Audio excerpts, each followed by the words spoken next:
So let's talk about reacting versus responding.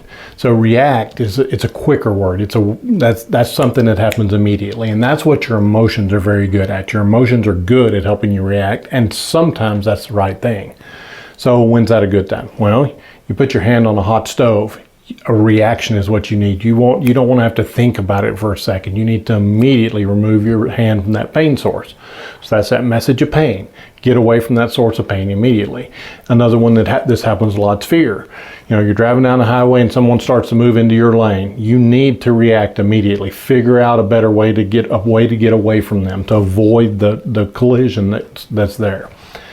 And so those are perfect examples of where the emotions give us the proper response. So that's why we talk about emotions aren't good or bad, they just are. So our bodies are trained and built to respond emotionally first. It happens so much quicker because it happens before it gets to our brain. Our psyche sees those patterns and it reacts to things immediately, which is good when it needs a quick reaction.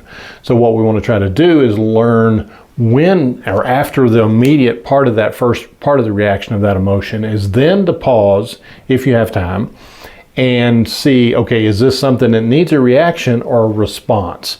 So a response is more slow, it's thought out. I get to make a plan, and sometimes it still needs to happen in a minute or two. It's not like you have all day necessarily to plan, but you have some time to plan. And so that's what a response is, where you have a little bit of time to plan. Your brain, your thinking part of your frontal lobe can think, okay, what are my best options here, and make a better decision. Sometimes you have a little bit more time and you can make a lot better decision, but you just have to take the time that's necessary. Let that emotion give you the warning that, hey, there's a problem here, you need to fix it. But then realize, okay, at this time I have the time to think about it and respond. Let that emotion die down, process it, and then respond.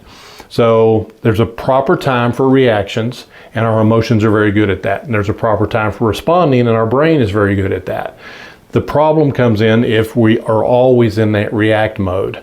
So if we're reacting to our emotions all the time, when this is a situation that needs us to slow down and think about it, that's where the problem is. So again, emotions aren't healthy or unhealthy. They're not right or wrong, but they're giving us a message that happens very quickly without a lot of information, which means it may not be an accurate information that it's telling us. And so if we respond according to our emotions when we have time to think about it, that's dangerous.